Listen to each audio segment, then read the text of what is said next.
In this video, I want to jump into a time machine and travel back to the early to mid 1990s, a time when Disney games were at the height of their quality and popularity, and introduce you to 5 games I had the pleasure of enjoying back then that I feel have stood the test of time. I'll be offering a look back and a mini review of 5 Mickey Mouse and Donald Duck games. There are actually plenty more great Disney games from the late 80s and early 90s on all manner of systems, but this video is just focused on the Sega Mega Drive and on Mickey and Donald, Disney's 2 big hitters. If there's a Disney game you're particularly fond of that I didn't mention, feel free to let me know in the comments. I'd love to hear about your Disney memories. In this video I spliced my own footage with some stuff from the channel Long Play Archive that I couldn't capture, so please go check them out if you want to see some full playthroughs of these games. Without further ado, let's start this journey with one of the Mega Drive's best early games. Our retrospective starts with Castle of Illusion, starring Mickey Mouse, released originally for the Sega Mega Drive in 1990 and developed by Sega themselves. This was a year before the arrival of Sonic the Hedgehog, and Castle of Illusion was one of the Mega Drive's most prominent exclusive games that helped to bolster the Mega Drive's library before Sonic's arrival. Castle of Illusion is great. It has a simple, no-nonsense storyline. Mickey's girlfriend, Minnie, is kidnapped by an evil sorceress called Miserable, who looks just like the Queen from Snow White. She's jealous of Minnie's beauty and popularity. Mickey is tasked with finding the 7 gems of the rainbow inside Miserable's Castle of Illusion in order to rescue Minnie. Each door in the Castle of Illusion leads to a new creative fantasy land, and your job is to guide Mickey to the end of the stage, defeating enemies, dodging obstacles, and navigating platforms along the way. It's not too fancy, but it doesn't really need to be. It's just good, pure platforming fun. Some levels have special gimmicks to add a little bit of variety, like level 3, which is called The Storm, with its water-based hazards. Some stages are more horizontally designed, others are a little bit more vertical. There's enough variety here to make this a fun one to blast through. Mickey has 2 offensive options. He can jump on most enemies to make them disappear into a cloud of sparkles, in a move that I like to call the ass attack. And he can throw apples or other projectiles at enemies, though these are in limited supply and need to be collected throughout the game. Castle of Illusion isn't particularly revolutionary, and it doesn't reinvent the wheel, but it does play like a crisp, clean, smooth game that's been developed really well. Mickey controls and feels really responsive, and that's more than can be said for a lot of the mascot platformer games from the same period. Sega really got it right here. While the level design is pretty standard for the time, the game's presentation is really disarmingly charming and perhaps its real strong suit. Mickey's 16-bit incarnation is great. He's cute, he's bubbling with enthusiasm, and he's brimming with life in every one of his frames of animation. I love the cheerful look he retains even when things get hairy. In fact, everything in the game looks great. The enemies and the backgrounds have a colourful, vibrant sense of inventiveness about them, something that non-sprite-based games struggle to recreate.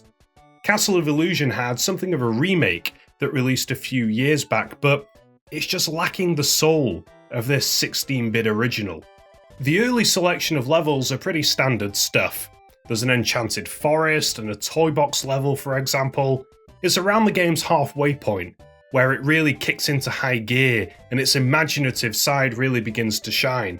The creative bookshelf-style level, where Mickey explores a gigantic set of drawers and cupboards, was always particularly appealing, especially because this level had a few unexpected little mini-games, like this one, that can be accessed by diving into a cup of tea.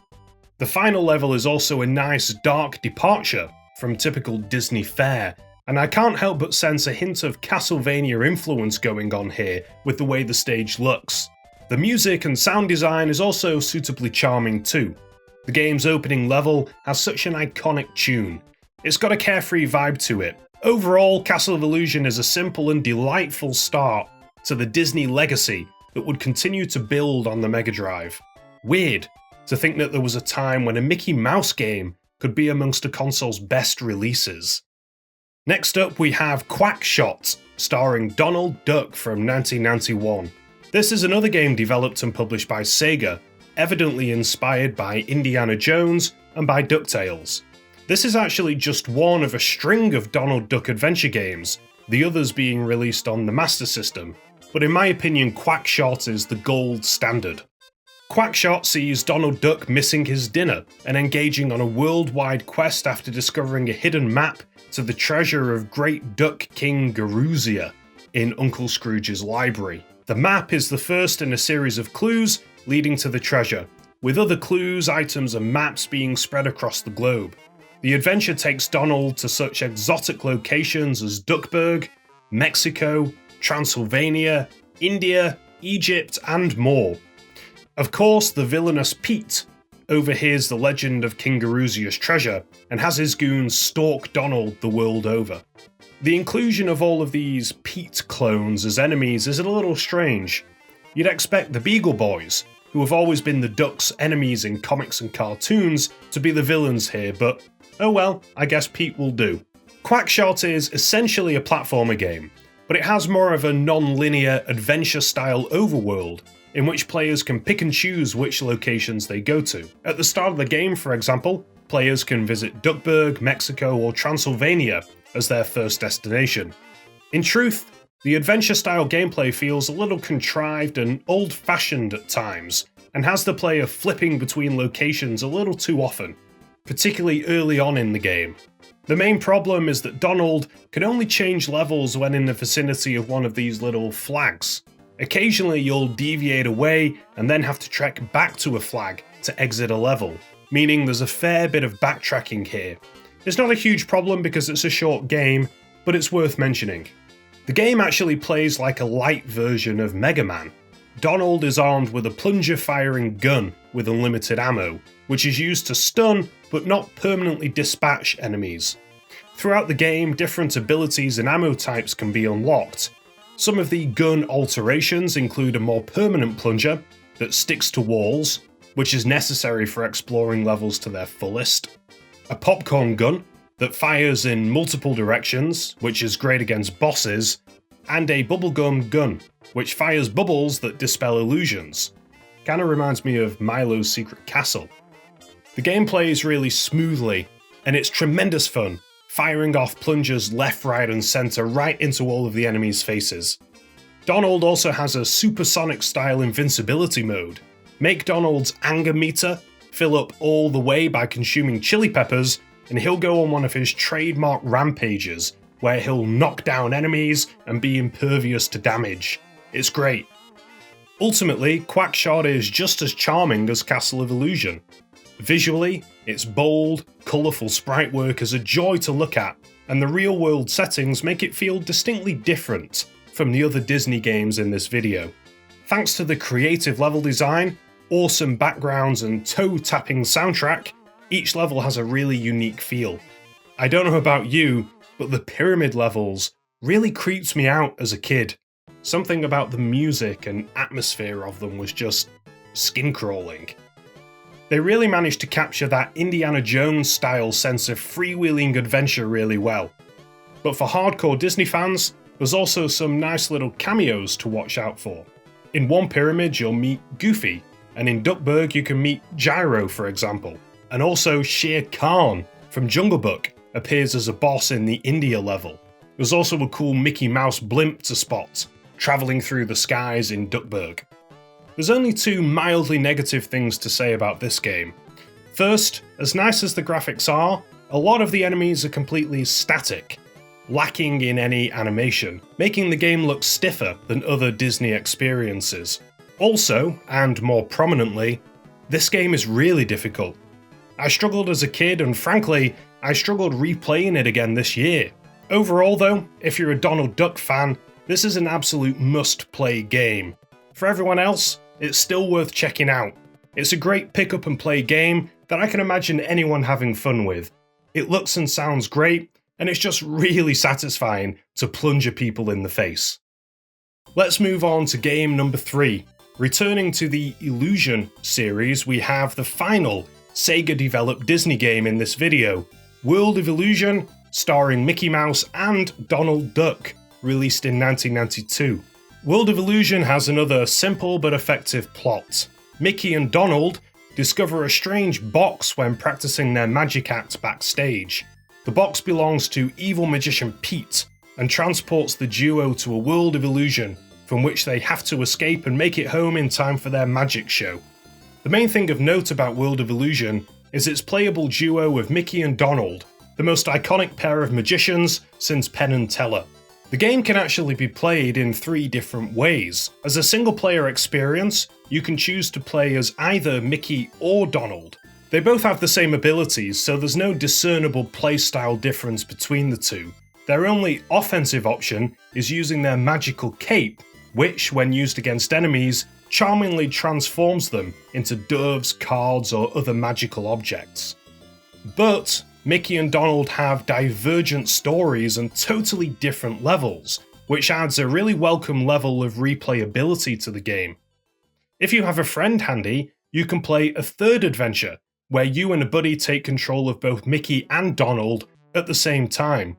The multiplayer levels are significantly different from the single-player ones, laced with obstacles and challenges that require teamwork to traverse.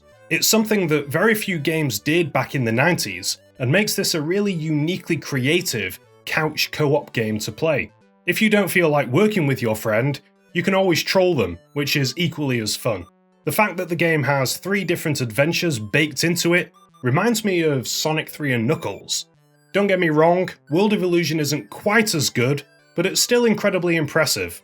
As expected, the game is also an audio and visual treat. I feel that the graphics and sound reach an apex with this particular game, which captures that imaginative, whimsical Disney style really well. The character models look really true to their cartoon appearance, and everything is so bright, so vibrant, so full of life. The game also has voice clips of Mickey and Donald too, and for the most part they're used sparingly enough that you don't get sick of them. Once again, there's plenty of variety in both the art direction and layout and design of the levels. The game's later levels in particular are great, like the Alice in Wonderland theme level teeming with playing cards, or the final level, a mystical, astrology-themed area with creepy music and a pretty intimidating final boss battle against the ominous Pete. Again, I'm getting Castlevania vibes here.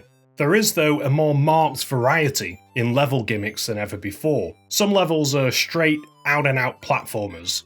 Others see Mickey and Donald avoiding dangers on a magic carpet, and others still are kind of auto-runner-style dodge-a-thons where your reflexes are really tested. One criticism that could be levelled at this game is that it's very derivative.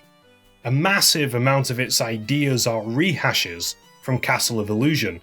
Levels like the miniature bookshelf world, the candy world, and the cobweb-infested spider cave are literally ripped straight out of Castle of Illusion.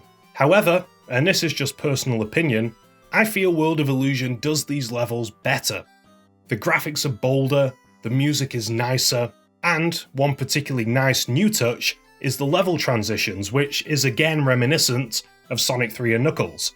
I especially like the revelation that the treacherous and difficult underwater level actually takes place in a tiny fishbowl that the heroes jump out of. Overall, this would be my definitive pick from the games listed in this video as the best Disney game out there. Local multiplayer games that put this much effort in were incredibly rare back then, and in some ways they still are kinda rare, so definitely check this one out. Let's move on to the post-Sega games, starting with Mickey Mania, the timeless adventures of Mickey Mouse, released on the Mega Drive in 1994 and developed this time by Traveller's Tales and published by Sony. Now, you've all heard of Sonic Mania, I hope, in which Sonic visits a bunch of levels from his past. Well, Mickey Mania is really similar to that, taking Mickey on a quest through his own past, with each level being themed after a specific short or feature-length cartoon from Mickey's own storied history. The first level, for example, is a really nice black and white reimagining of Mickey's first short, Steamboat Willie, from all the way back in 1928. That's got to be a massive selling point right off the bat. And even though I didn't know about all of the films covered in this game as a child, I still really appreciated the Disney history lesson. For those curious, the other levels included our Mad Doctor, Moose Hunters, Lonesome Ghosts, Mickey and the Beanstalk, and finally The Prince and the Pauper, which released in 1990. The Mega Drive version also boasts a secret bonus stage based on the band concert. I think the game starts off incredibly strongly, with Steamboat Willie followed by the Mad Doctor, which are by far my favourite levels because of their immersive atmospheres and great music. This game goes back to that standard platformer formula, and it's a bit of a throwback to Castle of Illusion in terms of Mickey's moveset. He can jump on the heads of enemies, although they take multiple hits this time, or throw marbles at them, which have to be collected but are in great supply. You can't get close enough to a lot of enemies to deliver a head stomp, so the marbles are Mickey's main offensive option. But they can be a little troublesome at times because a lot of enemies have a nasty habit of exploding, meaning there's plenty of careful dodging to do in between all of the platforming action. I would say that beyond the Mickey Mouse history, the big draw of this game is its presentation, which is absolutely sublime. The graphics, the character sprites, are unbelievably smooth, and at times look impressively close to their cartoon counterparts. Everything just looks so brilliant here. The level intros are also pretty cute, and the animations here are by far the best in the game. They just look so amazing. I know I said World of Illusion captured the Disney style well, but Mickey Mania outshines it easily. It's an absolute visual feast, and it needs to be seen to be believed. The smooth sprite work is coupled with some really creative gimmicks and effects that push the Mega Drive's hardware to the limit. This pseudo 3D descending tower looks really great, and the moose chase, which reminds me of Crash Bandicoot, is executed really well. The only problem is, and I don't want to sound like a broken record, but this game is tough. There's a lot of difficult enemies, like the aforementioned exploding skeletons. I dare say that the difficulty of this game sometimes boils over into being straight out frustrating. Don't be fooled by how good the game looks and take Mickey Mania lightly, or it'll kick your ass. Perhaps we should deem it the Dark Souls of Mickey Mouse games. If you can look past the difficulty, this is another game worth checking out, particularly for Disney historians and those that appreciate gorgeous 16-bit graphics. It's worth playing just to gawp at alone. It's also great to see games or franchises give nods and recognition to obscurer parts of its own past, and Mickey Mania does that, so double thumbs up for that. The final game to discuss is an extremely odd one, originally released in Brazil first, I believe, in 1995.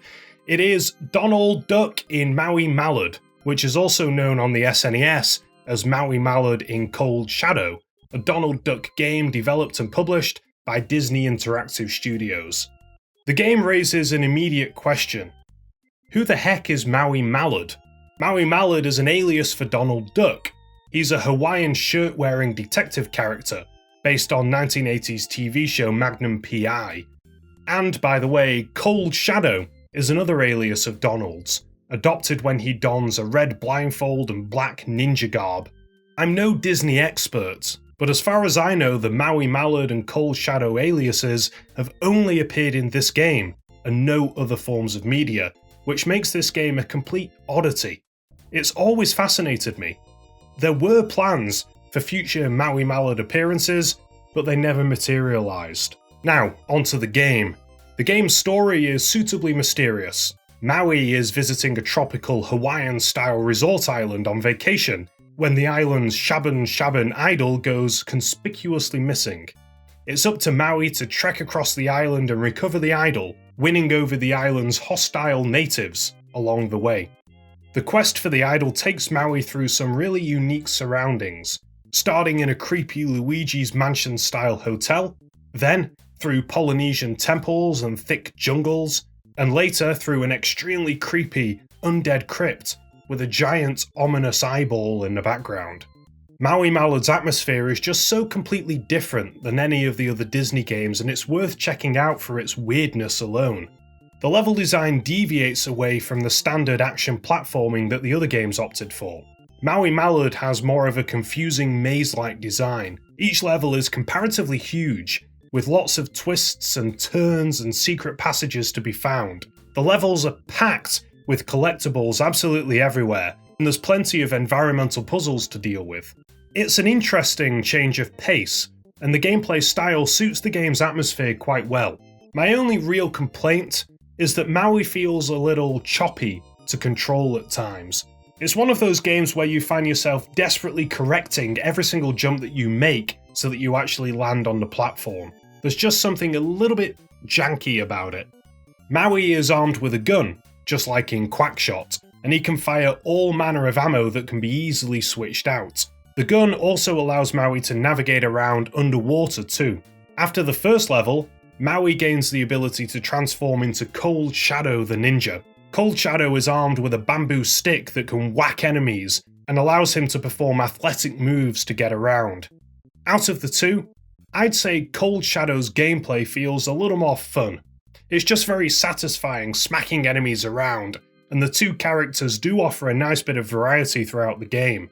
Once again, the game is elevated by awesome graphics and an awesome soundtrack. The soundtrack kind of reminds me of Donkey Kong Country or Crash Bandicoot at times. There's some classic upbeat melodic tracks thrown in there, but there's plenty of slow tempo ambient music too. In terms of graphics, the backgrounds are brimming with dark details and the characters and enemy sprites are animated beautifully. They're so smooth. In fact, the cartoony animations, among other things, reminded both me and plenty of other players of Earthworm Jim.